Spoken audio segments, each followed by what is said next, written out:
Hello everyone, welcome to Retarget Com YouTube channel.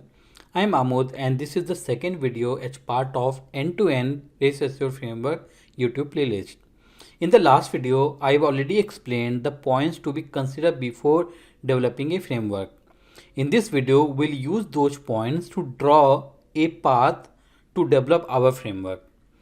I will recommend it. If you have not watched my previous video, please go and watch. Then only you can understand this video or concepts explained in this video. What was the first point that I discussed? That was the requirement. We need to understand what is my requirement, because without the proper requirement you cannot proceed. So as far as this framework is concerned, I want to develop a framework which can be used to automate the REST APIs, and it should be generic, not specific, because in a company there might be many teams who will be developing the REST APIs, so that they can use this framework to automate the REST APIs. This is my requirement. In your company you might have all the APIs, or you will be knowing like, okay, what is the payload, what is the endpoint, everything you will be knowing. So that is not the hardcore requirement that you should have the APIs ready. You can always create a basic framework which can be enhanced based on your application. So make sure that you are clear with the requirements. Second point, which is the important, is that you need to identify the capabilities which will be provided by your framework. If you have worked on this assured library or tool, then you must be confused with the syntax of REST assured. If you want to hit the in get call, post calls, there are so many chaining methods, which is generally confusing the beginners and even the professionals as well. So we should have some utilities or some methods or some customized way, so that if someone wants to call get method or post method, they can easily call it, right? If Because we know that we can pass JSON as a request body, we can pass the string as a JSON body, we can pass the POJO as a POJO as a request body. So there might be different ways to do the same operation. Okay, sometimes you need to use the basic token, sometimes you need to use the OAuth token, sometimes you need to use no token.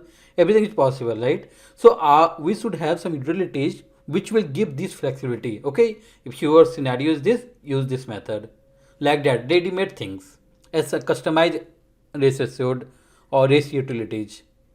Okay.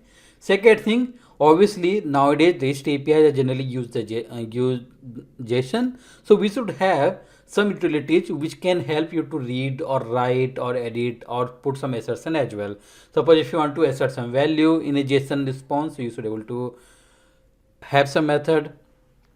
Or if you want to edit edit an existing JSON file, then also you should have some utility which can help you to edit the value. If you want to create a JSON, if you want to read the JSON from a file, or if you want to convert a string to JSON, there are so many things which might be useful during the REST API automation.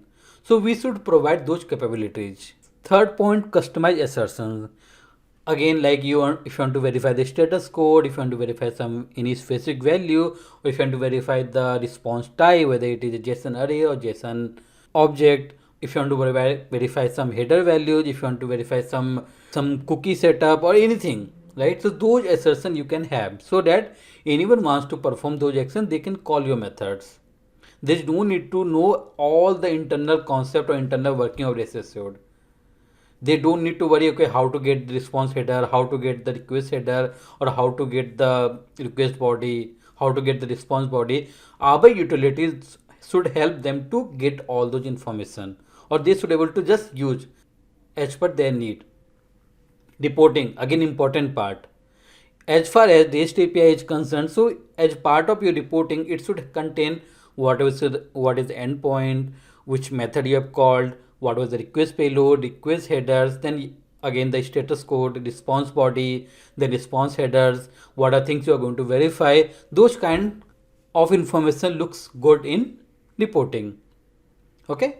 And then again, generic utilities, like if you want to generate the random date, if you want to get the current year, if you want to get some past date or future date, or if you want to generate some random alphabets, random digits, or if you want to generate some first name, last name, etc. So you required some generic utilities as well. Okay, so these are the points, or these are the must to have capabilities of a REST framework. Okay, it's just the high level. When we develop the framework, that time we might come with a scenario where we need to add more capabilities, but we should always add those capabilities which can be used for other projects as well. It is not only specific to your project. If something is there which is specific to your project, then that should not be part of framework, because maybe others may not use that one, or your API data should not be useful for others. So we should always think, okay, whether this utility should be part of your framework or not. If yes, then add it. So based on our requirement, I have selected the tools. First thing we need to select which IDE you need to use. You can use Eclipse or you can use IntelliJ. Now I will suggest you that Eclipse is fine for beginners, but now if you have 2 or 3 years of experience, then you should explore the IntelliJ. That is the best idea I have ever used.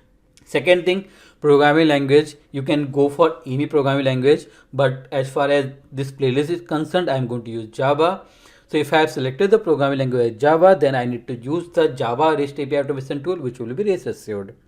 Then I need one testing framework, so I can use the TestNG or JUnit, but I will go with the TestNG. Then I need to use some build tool. It may be Maven or it may be Gradle, so I will use Maven. You can use Gradle also, but in this video or in this playlist, I will use Maven. Reporting, extend report, LU report, whatever you want to do, you can use.